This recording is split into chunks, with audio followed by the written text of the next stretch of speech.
Si Dieu existait réellement, il faudrait le faire disparaître. Le pouvoir ne doit pas être conquis, il doit être détruit. Ceux qui se sont sagement limités à ce qui leur paraissait possible n'ont jamais avancé d'un seul pas. N'est-il pas évident que tous les gouvernements sont les empoisonneurs systématiques, les abétisseurs intellectuels? Je ne suis vraiment libre que lorsque tous les êtres humains qui m'entourent, hommes et femmes, sont également libres. L'uniformité, c'est la mort. La diversité, c'est la vie. Mieux vaut un instant de vie véritable que des années vécues dans un silence de mort.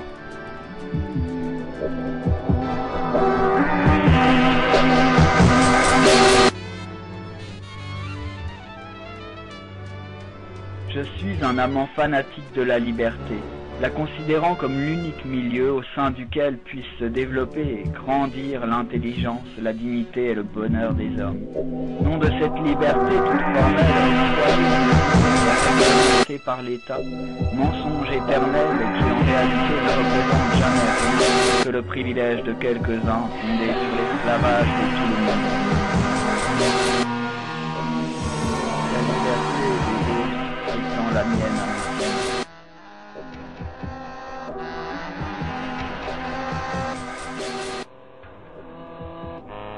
Vous avez cru jusqu'à ce jour qu'il y avait des tyrans? Eh bien, vous êtes trompés, il n'y a que des esclaves. Là où nul n'obéit, personne ne commande. La seule révolution possible, c'est d'essayer de s'améliorer soi-même, en espérant que les autres fassent la même démarche. Le monde ira mieux alors.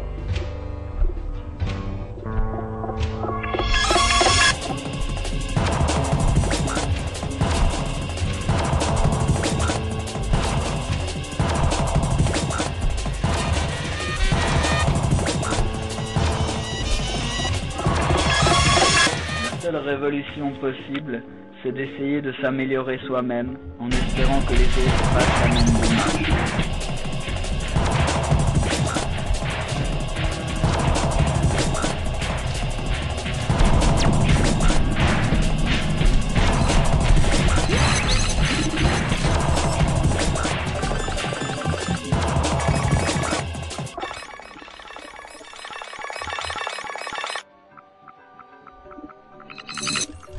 Pas de gouvernement, l'éducation suffit.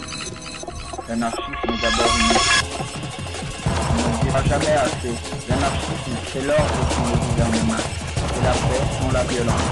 C'est le contraire précisément de tout ce qu'on lui reproche, soit par ignorance, soit par mauvaise foi. De toute évidence, si tout le monde vivait comme nous, il n'y aurait sur la terre ni servitude, ni misère, ni guerre, ni révolte. L'école chrétienne, c'est l'école du passé, organisée par l'Église et civile. L'école laïque, c'est l'école du présent, organisée par l'État et pour nous. La russe, c'est l'école de l'avenir, l'école tout court, organisée pour l'enfant, afin que chacun d'être bien, la chose, la propriété de la religion et de l'État, qu'ils s'appartiennent à lui-même, et à l'école et la tendresse dont ont besoin son corps, son cerveau et son cœur. Tout est valable, même les rendez-vous les plus absurdes, même les formules les plus restrictives. Depuis longtemps qu'on trouve des partisans et les appliquer volontairement, en souhaitant y obliger les autres, aussi longtemps qu'elles ne font loi que pour ceux-là seuls se sont librement associés à eux. Rien n'est valable du moment qu'il s'agit de devenir règle. Les libertés ne se donnent pas, elles se prennent.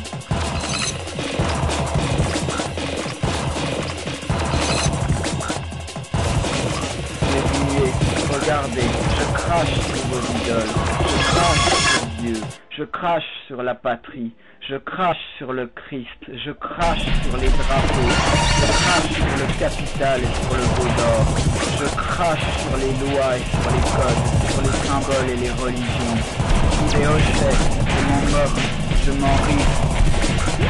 Ceux qui envisagent le but et les premiers pas, ceux qui veulent la certitude d'y atteindre avant de marcher n'y arrivent jamais.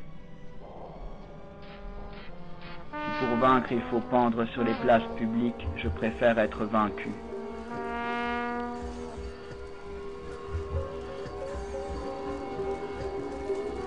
Selon nous, tout ce qui tend à détruire l'oppression économique et politique, tout ce qui sert à élever le niveau moral et intellectuel des hommes, à leur donner conscience de leurs droits et de leurs forces, et à les persuader d'en faire usage eux-mêmes, tout ce qui provoque la haine contre l'oppression et suscite l'amour entre les hommes nous approche de notre but.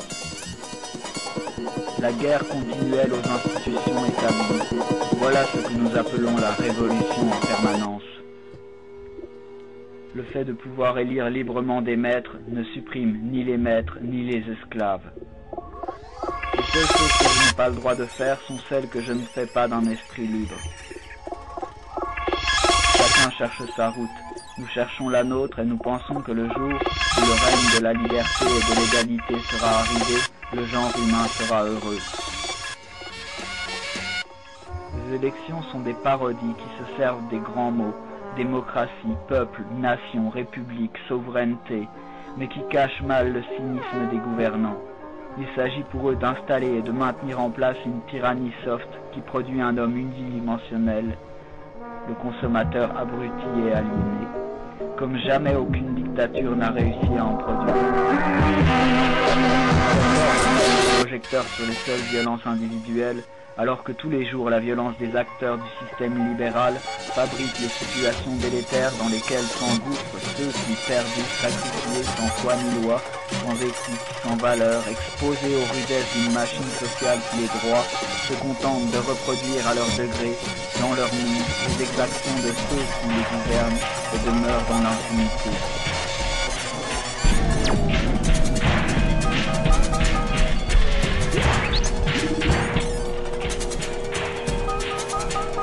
Violences légitimes cessées, on pourrait enfin envisager la réduction des violences illégitimes.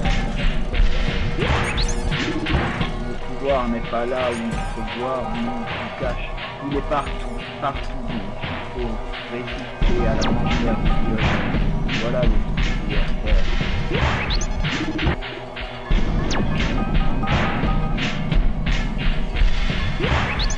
On ne veut pas plus obéir à d'autres que commander.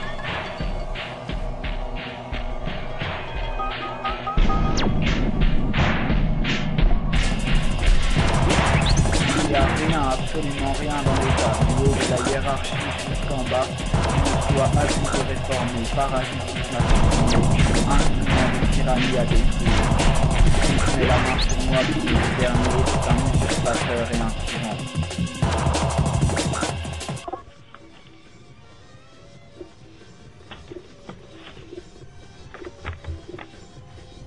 C'est la société qui fait les criminels, et vous, jurez, au lieu de les frapper, vous devriez employer votre intelligence et vos forces à transformer la société.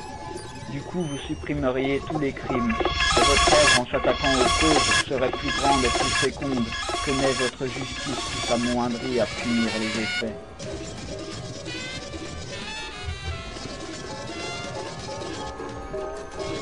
L'opprimé a le droit de résister par tous les moyens à l'oppression, et la défense armée d'un droit n'est pas la violence. Aux mains de l'individu, la force s'appelle crime. Aux mains de l'État, la force s'appelle droit. L'union d'harmonie toujours instable et changeante de tout ce qui n'est qu'à condition de changer sans cesse.